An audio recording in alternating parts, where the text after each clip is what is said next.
Hello and welcome to Awakened with Lea, the next chapter.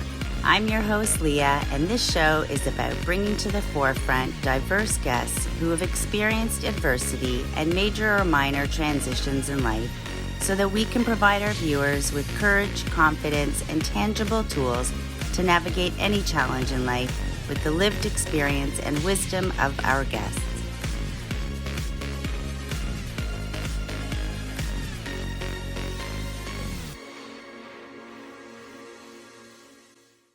So I am so excited to introduce everybody to Tristan Johnson. Thank you for being here, Tristan. I honor you for, your courage for being here and sharing your experiences with us. And I know today you're going to be sharing your experience with addiction. Absolutely. Thank you. Thank you. So can you take us back to some earlier experiences that shaped who you are today? In regards to alcoholism? Just some earlier experiences, growing up. Well, I have to say, first and foremost, they never went without. I'm a very fortunate kid who had a very fortunate upbringing. One thing I know for myself personally is that there were a couple significant events, such as my parents breaking up, my cousin passing away at a very young age, being introduced to my stepfather. I took these things personally in the sense that maybe if I wasn't around, these things wouldn't have happened, which I know today are totally false. But as a kid growing up, I felt that it was my fault, even though it had nothing to do with me. And that makes total sense because our beliefs do create our reality. So, those beliefs did create your reality.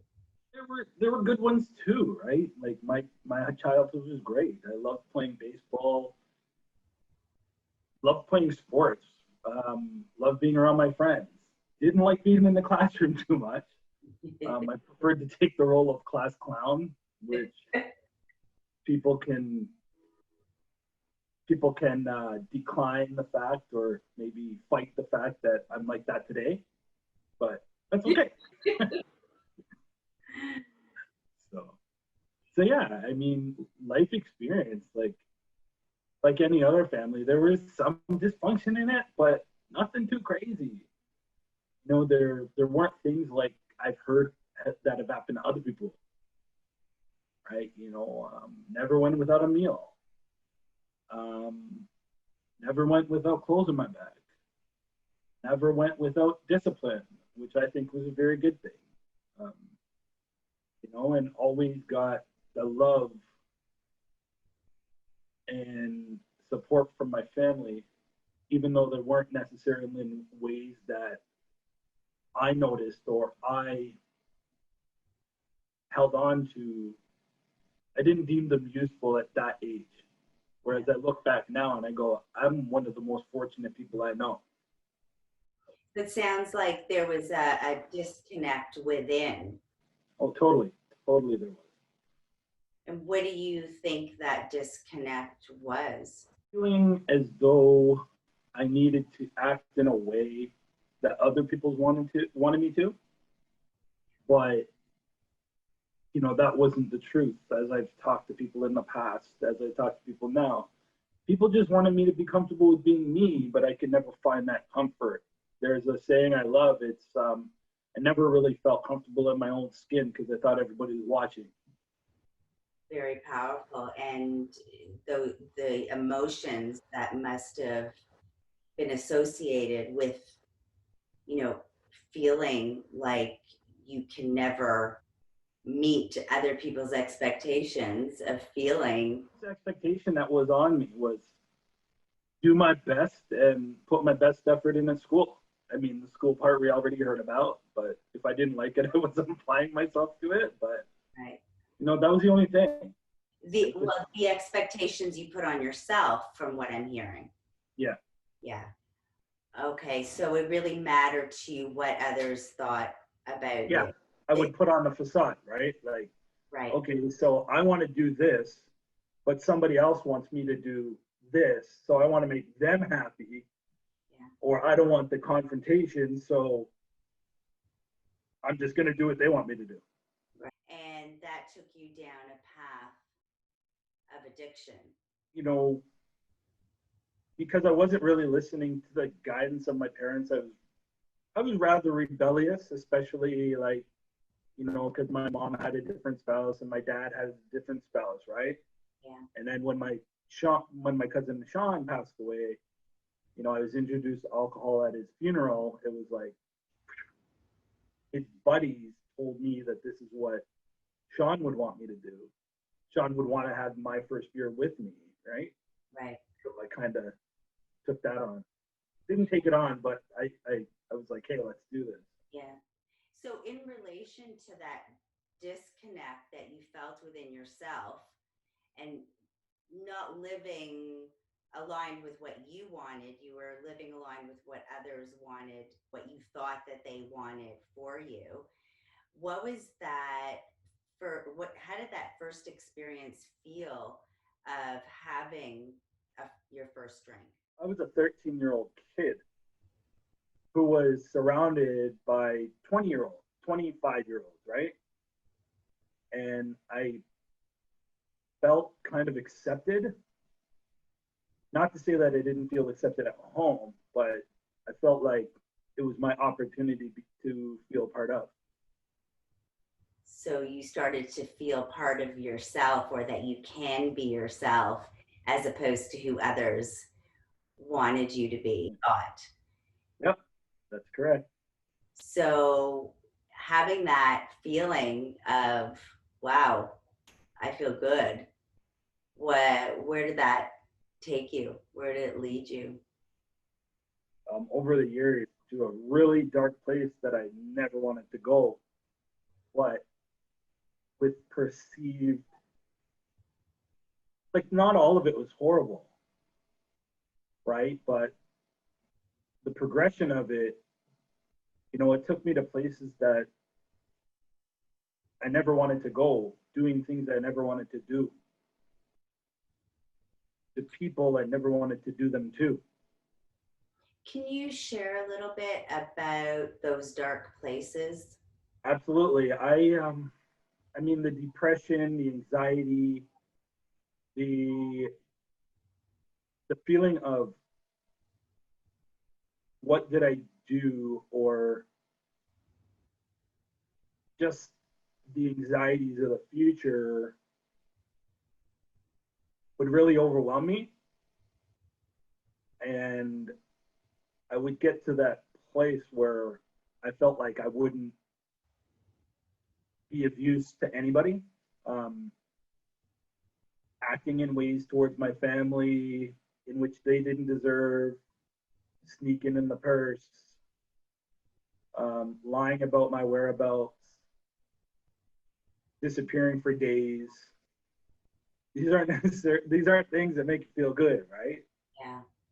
And then with the internalizer that I am, or that I was, that I'm working on to be not now, you know, that I'm working on not to be,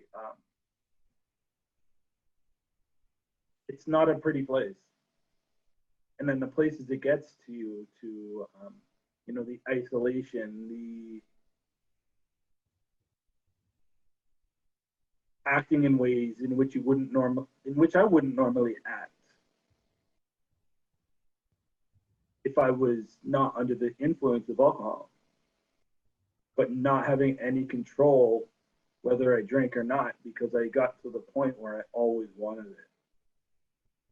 So when you talk about not having the control, is that where the progression starts that you mentioned earlier? Well, for me, the get-go was two things I'll share are I never liked what alcohol tasted like. Never, never, never, never. I never did. But from the get-go, I loved what it did for me. I like when I felt fear, it would remove the fear. When I felt alone, I felt part of. I would drink and I would feel part of. The anxieties, the regret, all of it would disappear. the few or a large number of drinks until the next morning. Till the next morning. And it totally makes sense. It sounds like you were tolerating the situation as a coping mechanism. That was the hope, but it always made things worse. Absolutely. So throughout the progression, what did you learn along the way that helped you move past it? The biggest lesson that I learned was my family cares a lot more, and there's people who care a lot more about me than I thought. You know, because these stories come out after, you know, you seek out treatment or you're mandated to treatment or whatever the case may be.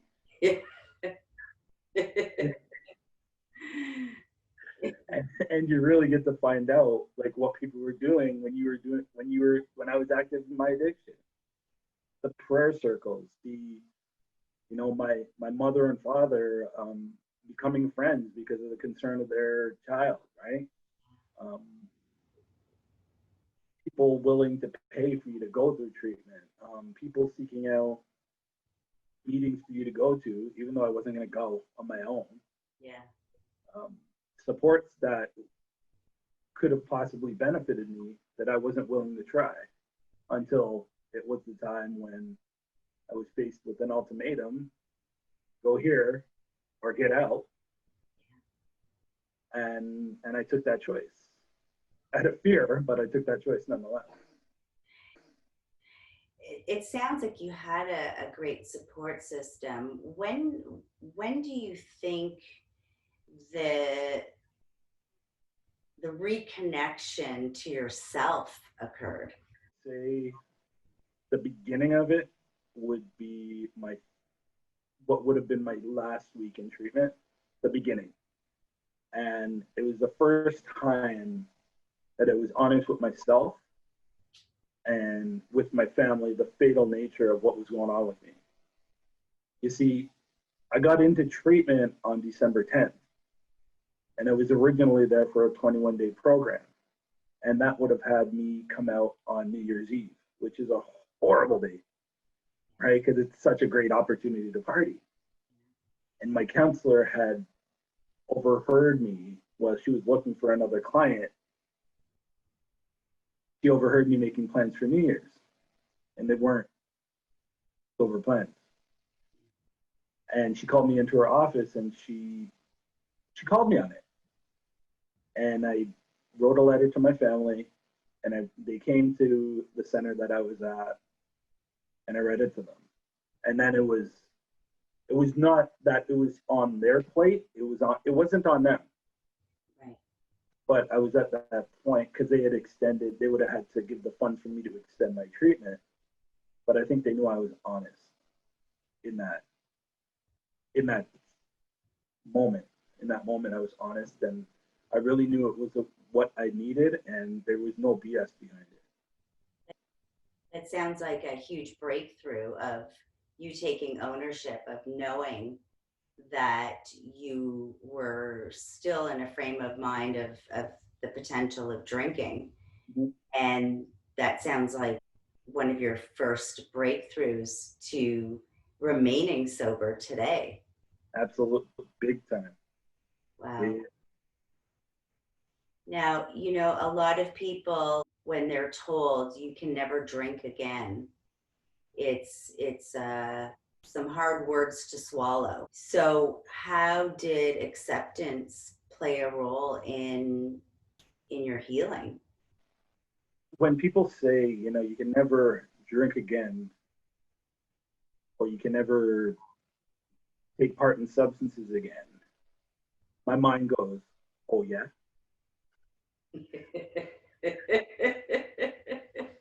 So, I love your honesty. This is what we need to hear.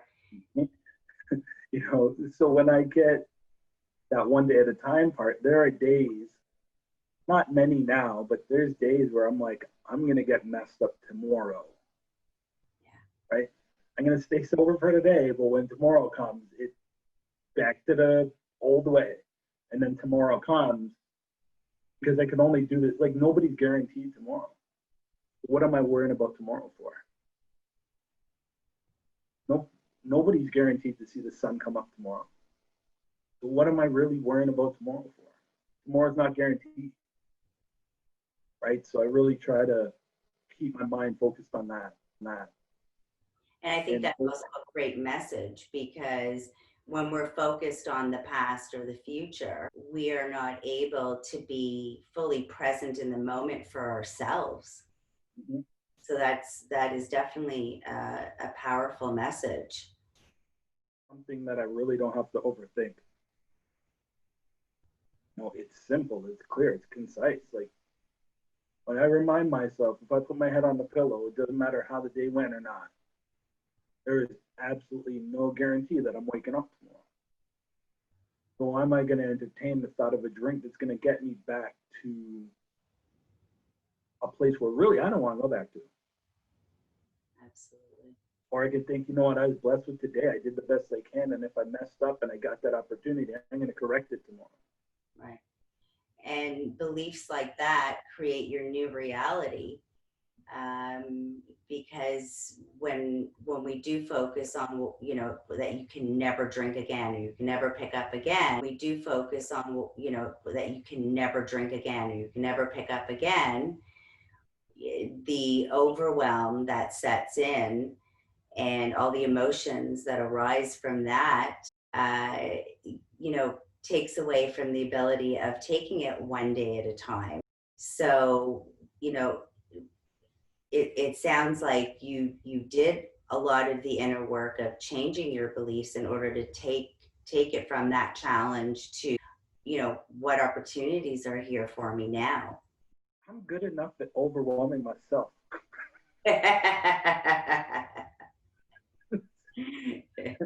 And I'm still good at, you know, nobody's perfect. Yeah. Life still happens, right? You mess up. You mess up little, you mess up big, you prevail. You get through it.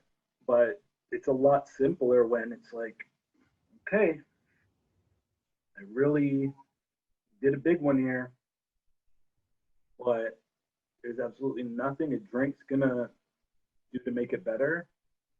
And I'll do the best I can not to allow it to affect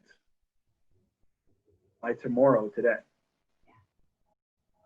And what would you say that you needed to do in order to, you know, it's one thing to stay away from a drink and you're sober, but to be able to move forward in life with everything that you desire, we need that emotional sobriety.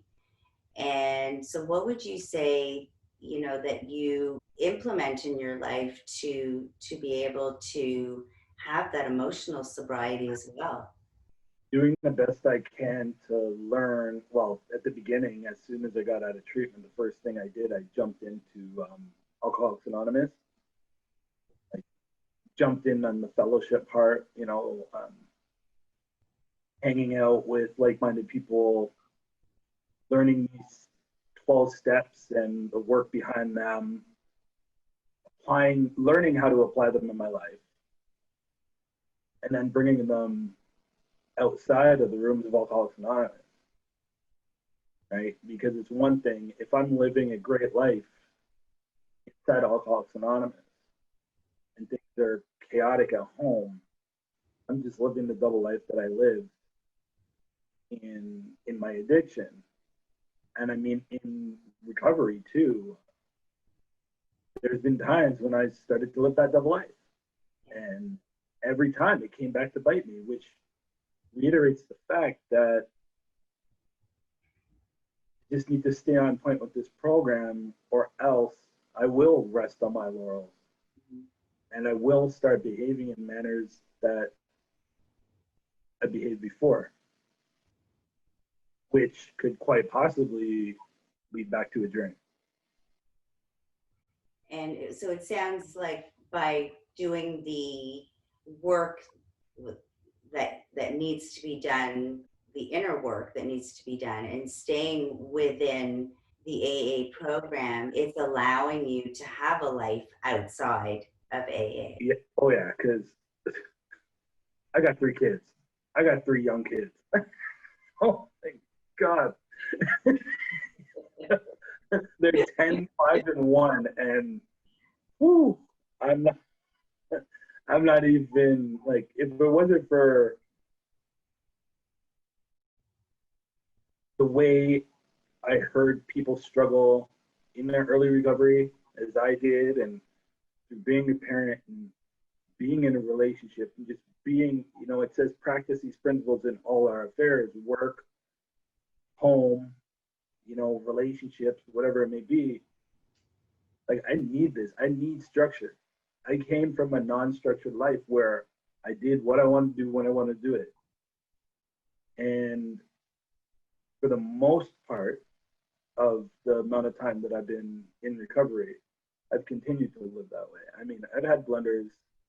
I've fallen on my face. I've scraped up my knees. But when I really put my sight on getting back to the program and getting honest and open and willing with myself, it takes time, but things, as they did when I first got sober, and they got better. Yeah. And honesty and willingness is where it all starts. Yeah. And having 3 kids and being in a relationship, it's a great testament of what we spoke about earlier, where you can be sober, not drink, but then what? We want to be able to live outside of AA and practice these principles in all our affairs, exactly how you said it. And it's always about keeping that connectedness to ourselves, and it plays out in other areas in our life. So clearly you've taken a lot of action towards sobriety and emotional sobriety. Can you share how you broke through some of the fears that you may have been experiencing? For me, prayer and meditation is huge, right? I love prayer. I love meditation. I get a lot out of it. But my most uncomfortable thing with getting through fear is having to talk to people, right? That, I used to be an emotionless texter, the easier, softer way. Let me hide behind my phone. Right. But by sharing your experience with somebody else of what you're going through and then getting their perspective, it leads me to a certain mind change, what kind of sounds like, and if I am experiencing a fear and I share it with somebody who maybe not the exact same situation, but have been through something along the lines that I've been through, by hearing that perspective, and by sharing it, it devalues the fear, and it reiterates to myself when I want to isolate that I'm not alone. That is a great message. You're expressing how you've leaned into your emotions, what you're feeling. You felt that fear, and the action that you took with that fear is avoidance, and just being aware of it. It opened up opportunities of being able to share it with people, and what that brought to moving forward, which ends up with long-term sustainable change that you've tried to implement into your life. I was recording myself a couple days ago, and one thing that I always was told as a child growing up, and is reiterated to me throughout my recovery, was it's always darkest before the dawn, and what that says to me is, doesn't matter how dark it gets, keep walking. If you can't walk, crawl, but keep moving, and eventually you'll hit the light. See that light turn on, and that speaks hugely to me when I'm going through that dark. And sometimes when I'm in the dark, it's hard to remember. But if I don't stop, if I reach out to people, if I try to help somebody else, if I take that accountability, if, you know, whatever it is that I may do, I always, and we can always get through the dark. You know, it's only when I make that choice to stop and rest on my laurels and be like, I'm not doing anymore. That's when I get into that spiral. So it's always darkest before the dawn, and there's always a light at the end of the tunnel. Tristan, honestly, I felt that one right here. I think that was a very strong message to let everybody hear, and a very important one. And I thank you for that. Thank you for the opportunity, Lea. So that's all the time that we have for today. But we really appreciate you, your story, and your wisdom, your vulnerability. And I look forward to having you on the show again. Thank you very much. Thank you for the opportunity, Lea. And to all our viewers, thank you so much. And we look forward to sharing this space with you again next time.